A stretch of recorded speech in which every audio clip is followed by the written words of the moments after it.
Hello and welcome to another Unmet Style podcast. I'm here at the In Control Conference in Orlando, Florida, talking with Aarron Walter. Hello again. Hello. Aarron, you're here. You're going to talk about emotional. What do you title it? It's like emotional design? It's about emotional design, and it's really a lot about psychology, the way our brains work.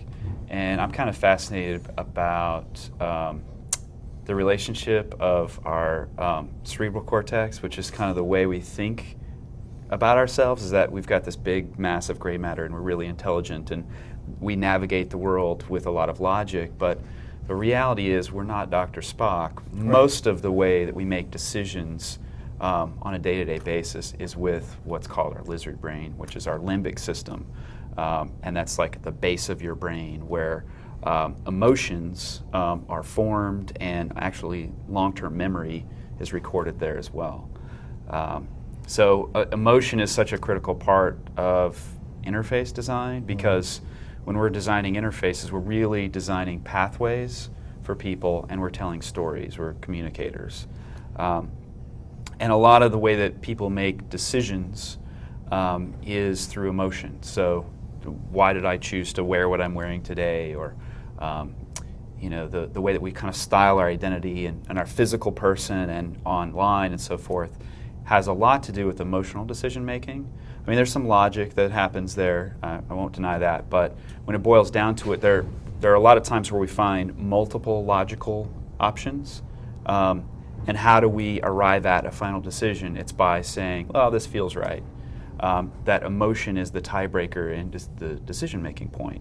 And if you think about like the types of conversations we have in interface design, it's like about getting people to convert, to sign up, or getting them to complete a task, that sort of thing. It's all about decision-making points, keeping them on that path and helping them complete that task. If we could use emotion, if we could think about that psychology, lizard brain, limbic system stuff, we could perhaps make a better experience for people. And it's not just about like, okay, I got this conversion, but it's also the softer side of usability, that I felt good about that experience. And then that encourages me to tell others. Yeah, so is that like, we were talking a little bit about the definition of user experience, right? There's a lot of discussion about that always online. So is that your primary approach to user experience? Designing for user experience, like tackling the emotional side? Well, so in the talk that I'm doing today and the book that I'm working on now too, I talk about this hierarchy of needs, which is based on the idea of the 1950s Maslow's hierarchy of needs, which is just a series of strata getting up to the top, where you've got these base needs, and then it enhances to like this self-actualization of forming an identity and relationship in a community. And we can apply that to interface design, and at the base of that, an interface needs to be functional. Once it's functional, it needs to be reliable. We can count on it, so no fail whales. Then it needs to be usable, that we can perform the tasks we want to perform. And then there's an emotionally engaging, a pleasurable aspect that's at the top. And the premise of what I've been researching in my work at MailChimp and for my book and for my talks and stuff is that top piece, that I feel like we've set that bar low, that for the past 10 years we've been working really hard just to get things usable, which is fantastic. That's a noble cause and a very important thing that I'm sure is that our users appreciate that we're heading towards. But couldn't we make something that's more pleasurable, that's memorable, that's fun, or that inspires trust? So it's just a deeper engagement level. So how would you tell me to apply that to my normal practice? Like, we've got usability down, right? We know how to test for that.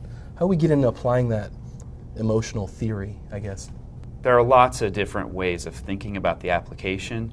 And the thing that I like about emotional design is that it's not cut and dried. Like, I can't just give you a list of do these 10 things and you will have an emotionally engaging experience. It's really the conversation that I want to build around this is just that we could reflect on what we're doing and think about how we're being perceived. But I think one place that people can start is by creating a brand persona. And so we spend a lot of time as user experience designers. We do research in the field, we research our users, try to understand what they need, and then we design for that, which is great. So we're always asking who are they, but we never ask who are we. And what we're really trying to do as interface designers is we're trying to shift from human-computer interaction to human-to-human interaction, where our interface is that layer between the humans that are connecting here. So creating a brand persona is flipping that on its head and saying, okay, so this is the persona of the brand that I'd like to create. It has a personality, that a product could be a personality or like a person. And if that were a person, who is it? What are its traits, its personality traits? Is it an aggressive and somewhat friendly personality, or is it sort of a curmudgeon and kind of spiteful personality, which may be appropriate in some situations, or maybe it's docile and trustworthy.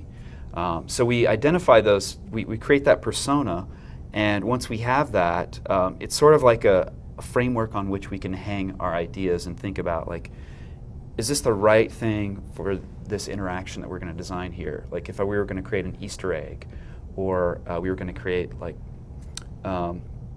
some fun discovered experience, or maybe a game theory inspired experience. Is that appropriate for this personality? So that's something that's hard and fast that I feel like a lot of people could just start there and then use that as their starting point. But it's not a one-size-fits-all thing. So what might work really great for Unmatched Style or a project you're working on for a client might not work for what we're doing at MailChimp. And a lot of people have said to me, like, well, that's great what you're doing at MailChimp, but I can't do that at my university or the bank that I work for. And that's true. I don't want them to do that, because if they did, they would create a catastrophic experience. It's about thinking about both sides there, that we're matchmakers and trying to match both sides to create something that's really memorable. You recently redesigned the MailChimp site and the interface, kind of upfitted it, I guess, to match the new design. How did you guys balance that website redesign with the app itself? So this is the redesign process has been, it's a long chess match.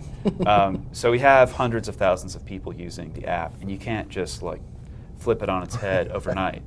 I know that some people felt like we flipped it on its head, but all we really did just a few weeks ago was we changed the colors. That was basically it. And I know that seems dramatic, but we started last year, about 7 months ago, making small shifts, knowing that where we were going was where we are today. We're moving in that direction, and so let's make a change over here to the interface that people might notice, they might not. We switched from Trebuchet for headings to Helvetica, knowing that the product site was going to be very Helvetica based.